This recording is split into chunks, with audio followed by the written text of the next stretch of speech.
Olá pessoal, sejam bem-vindos aí à nossa 8ª semana. E nessa semana a gente vai trabalhar aí especificamente sobre funções. Então, funções aplicadas na linguagem de programação Python. E nessa primeira videoaula aí da nossa 8ª semana, eu quero passar para vocês alguns conceitos aqui, né, do que são essas funções. Então, normalmente, funções são uma sequência de comandos que executa alguma tarefa e tem que ter um nome. Bom, normalmente nós construímos funções para que a gente tenha ações separadas do código principal, de forma que a gente possa fazer reuso dessas funções em outros momentos em que o sistema precisar. Tá? Para a gente então definir uma função em Python, nós devemos utilizar a palavra def. Com a palavra def, né, nós definimos o início da função. Caso essa função receba algum parâmetro, tenha argumentos sendo entregues a ela, esses argumentos, né, chegarão aqui para nós nesses parâmetros aqui. E dentro da função, nós temos todos os comandos que essa função deve executar. Bem, as funções são formadas por um bloco de código que executa uma determinada ação. Então nós vamos enxergar aqui a nossa função como sendo um pequeno bloco de uma grande construção, tá ok? E desta forma nós conseguimos então associar a uma função, tá, um nome a ela, colocando ações dentro desta função e sendo assim ela podendo ser utilizada, ou seja, essa função sendo utilizada várias vezes dentro da nossa aplicação. De modo geral, cada função deve realizar apenas uma ação. Desta forma, ela se torna mais reutilizável e útil para os seus programas. Bom, pessoal, é importante que vocês notem que na sua definição da sua função, você tenha isso muito bem especificado que ela precisa executar, tá ok? De forma que assim, vocês terão um reuso muito ampliado desta definição de função. Bem, e aqui eu deixo para vocês um pequeno alerta aqui. Sempre que você tiver uma função que realiza mais de uma tarefa, fique atento. Isso provavelmente é um sinal aí de que o código não está muito legal. Talvez essa função deva ser quebrada em duas ou mais funções. Então, analise o seguinte, essa função ela tem que ser algo específico para realizar uma tarefa específica. Pessoal, sendo assim, então vamos começar aqui a nossa codificação. Vou abrir o nosso PyCharm para que a gente possa colocar a mão na massa. Muito bem, com o PyCharm aqui aberto, então, eu vou criar um novo projeto. Esse projeto eu vou chamá-lo de semana 8, vídeo 01. Semana 08, vídeo 01. E vamos mandar criar então essa aplicação. Com o nosso PyCharm aqui então com o projeto criado, eu vou pedir para subir aqui um arquivinho novo, né? Vamos chamá-lo de atividade 01, não, vamos dar um outro nome para ele, atividades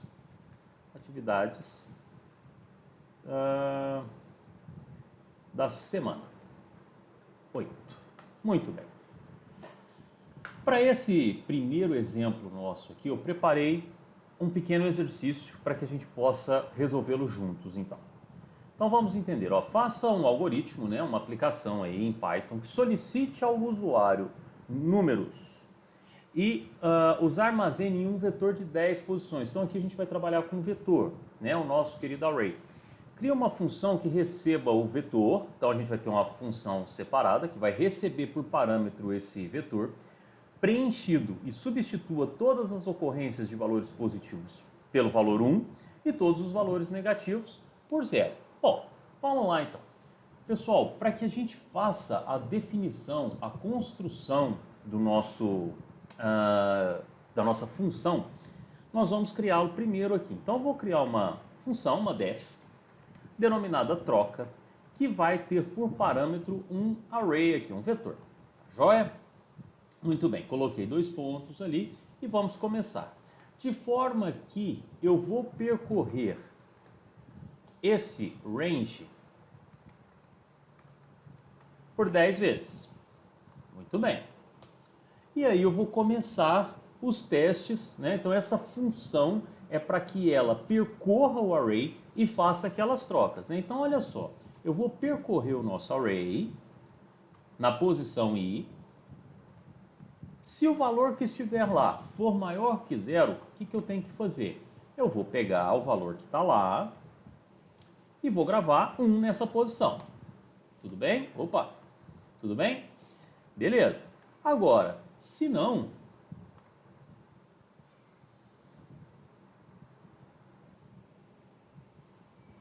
o que nós vamos fazer? Ou seja, se ele for um número negativo, o que nós vamos fazer aqui, é substituir por 0. Beleza? E nesse instante aqui, esse vetor eu quero que ele seja retornado. Então, que ele seja devolvido para dentro da aplicação principal que a chamou. Muito bem. Agora, na sequência, o que eu vou fazer então? Nós vamos aqui construir o nosso vetor e vamos pedir para o usuário fazer a inserção dos dados. Então vamos lá, ó. Eu vou comentar aqui,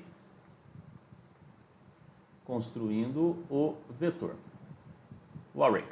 Muito bem, então eu vou construir um array de 10 posições, em que todas as posições estarão inicializadas com o valor 0. Muito bem. E aqui eu vou percorrer o vetor, fazendo então a alimentação desse vetor, né? Populando dados nesse vetor. Então, eu vou fazer um for, percorrendo o nosso range de 10.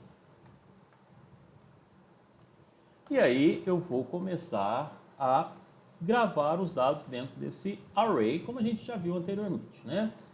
Então, olha só, vou dar um input. Então, vou pedir para a pessoa digitar um valor e gravar isso aqui dentro. Muito bem. Após a alimentação desse vetor, eu vou simplesmente mostrar para o usuário o que foi que ele implementou no vetor. Bom, vamos testar a nossa aplicação até aqui. Vamos lá. Então, nós estamos aqui dentro já, ele vai pedir alguns valores. Então, vamos lá, 9, 1, menos 5. Vamos lá, vou colocar os 10 valores aqui.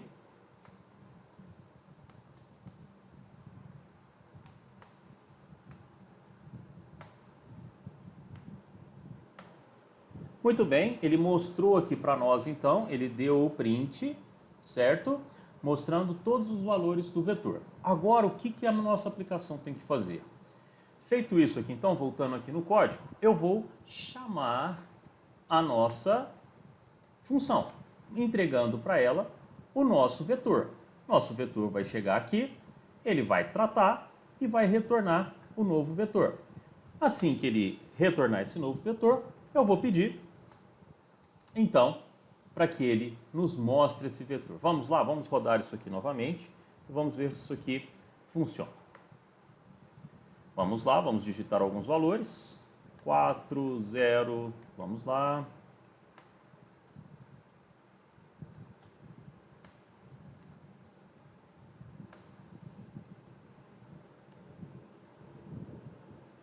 Muito bem, então está aqui. Ele trouxe os dados conforme nós preenchemos o vetor, chamou a função trocaDev, foi lá dentro do nosso vetor e tudo que era número positivo, o que ele fez? Ele simplesmente substituiu por valor 1, o que era negativo, ele substituiu por valor 0. Então, nós podemos aqui fazer a comparação e ver que a construção da função, o recebimento dos parâmetros e o retorno disso aconteceu corretamente. Vamos fazer mais um exercício aqui utilizando funções, só que agora com recursividade. Então vamos lá. Eu vou criar um novo projetinho aqui, um novo arquivinho Python. Eu vou chamá-lo de fatorial. Vamos fazer um cálculo fatorial. Muito bem. No caso aqui, então, a gente vai usar as funções, tá, para o cálculo fatorial de um número, utilizando a recursividade. O que é o conceito da recursividade, né? É você ter a função chamando a ela própria. Então vamos lá. Então vou criar uma função aqui denominada fatorial, que vai receber um número qualquer, e nós vamos fazer e essa função ela tem que fazer um teste, né? Se esse número for igual a 0 ou ele for igual a 1, o que ele vai fazer? Ele vai retornar 1. Se não, o que ele vai fazer, se esse número não for 0, na verdade, o que ele vai fazer é o seguinte: ele vai ter que retornar o n, mas aí ele vai chamar a própria função. Então vamos lá, n multiplicado pelo fatorial de n menos 1. Muito bem, nesse momento vai ser implementada aqui a recursividade, de forma que ele vai estar sempre alimentando no n o resultado do nosso fatorial. Vamos lá então. Nesse instante eu vou colocar aqui a chamada principal, né? Então eu tenho uma variável número que recebe o input que o usuário vai informar. Então vamos colocar aqui, informe o número. Muito bem. Nessa hora então, o que vai acontecer? Nós vamos pedir aqui para ele mostrar qual é o resultado fatorial da entrega desse número. Opa! Minha função ficou com o nome errado aqui em cima. Fatorial. E aqui também vamos corrigir. Muito bem. Então vamos entender o que está acontecendo aqui. Ó. O usuário vai informar um número qualquer. Nós vamos chamar a função fatorial, entregando para ela esse número que foi informado pelo usuário. O sistema vai entrar aqui então, vai verificar se esse fatorial, se esse número, né, é 0 ou 1. Se for um desses dois, ele já retorna 1, tá bom? Se não, ele vai começar o cálculo fatorial do número. E como que ele faz o cálculo fatorial do número? Ele vai pegar o n e vai multiplicar por n menos 1. E vai armazenando até que chegue ao fatorial final, né, ao número final. Ou seja, essa função ela vai ser uma função recursiva. Vamos rodar esse projeto, Shift Alt F10, projeto fatorial. Então, olha só, vamos pedir aqui o fatorial de 2 para a gente ver. Olha só, é 2, por quê? 2 vezes 1 são 2. Vamos rodar de novo. Vamos pedir o fatorial agora de 5. O que ele tem que fazer? Ele tem que fazer 5 vezes 4, vezes 3, vezes 2, vezes 1. Muito bem, isso tem que dar 120. Está lá o resultado, 120, então. Com isso, a gente observa que ele fez a chamada do próprio fatorial, se mantendo ali dentro, até que fosse colocado o n igual a 1, tá bom? De forma que a gente teve o resultado fatorial utilizando aí recursividade. Vamos fazer mais um exercício aqui de recursividade com a nossa Fibonacci. Vamos brincar aqui um pouquinho mais. Vamos criar aqui um Python file aqui chamado de Fibonacci. Muito bem, vamos criar aqui uma função def Fibonacci. Ela vai receber um número, vai chegar esse número por parâmetro aqui para ele. Se o número for menor ou igual a 1, o que a gente vai fazer? A gente vai mandar retornar o próprio número. Return esse númerozinho aí mesmo. Se não, a gente calcula o Fibonacci. Vamos lá. O que é o Fibonacci, né? É aquela escala de 1, 1, 2, 3, 5, 8, né? Ou seja, ele vai somando. Deixa eu mostrar aqui para vocês, antes da gente fazer esse else aqui. O Fibonacci é assim, ó. Eu vou ter a entrada de dois números iniciais e ele vai 2, 3, que nada mais é que a soma dos dois antecessores, certo? Então, 5, 8, 13, por quê? Ó, 1 mais 1 são 2, 2 mais 1 são 3, 3 mais 2 são 5, 5 mais 3 são 8, 8 mais 5 são 13 e assim sucessivamente, tá bom? Então a gente vai perguntar para a pessoa quantos números da sequência ela vai querer. E aqui então, vamos fazer o seguinte, agora ele vai ter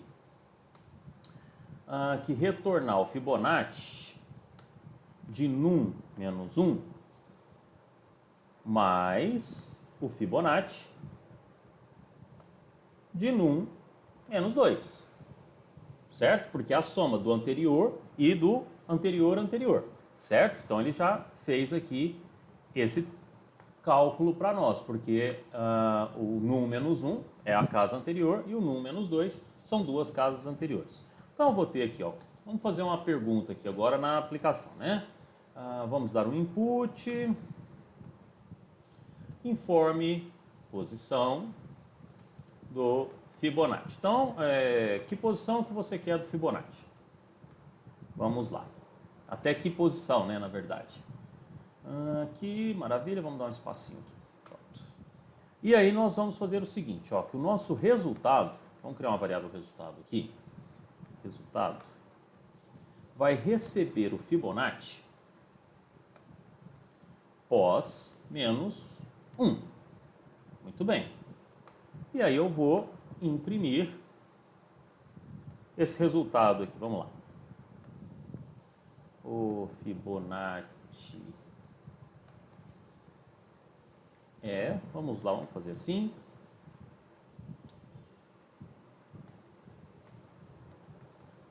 Ok. E vamos lá. Então vamos deixar um comentário aqui, ó, da sequência antes da gente rodar. Então a gente tem 1, 2, 3, 5, 8, 13. E aí vai 13, 21, enfim. Mas vamos rodar isso aqui. Shift Alt F10, Fibonacci. Então, informe a posição de Fibonacci. Vamos fazer assim, vamos pedir a posição número 3. O Fibonacci na posição 3 é 1.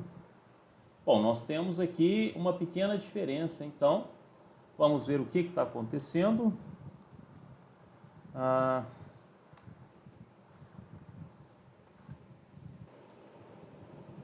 Aqui, pessoal, beleza, estava aqui então menos 1. Eu vou tirar esse menos 1 aqui do nosso Fibonacci, ó, tá bom? A hora que eu estou aqui mostrando, vai ficar só assim, ó, Fibonacci, POS, beleza, vamos testar novamente. Vamos lá, Fibonacci, eu quero a posição 6. Então ele vai ter que mostrar, vamos ver, ó, 1, 2, 3, 4, 5, 6. A posição 6 ele tem que mostrar o valor 8 para nós. Vamos ver isso? Beleza, Fibonacci é 8, né, na sexta posição. Muito bem, pessoal, com isso a gente conseguiu aqui fazer a recursividade de forma que ele calcule o Fibonacci, analisando, né, de acordo com a sua regra, o número anterior mais o antecessor do anterior. Tudo bem? Pessoal, espero vocês no próximo vídeo. Estudem, mantenham seus estudos em dia e nos vemos em breve. Um grande abraço a todos.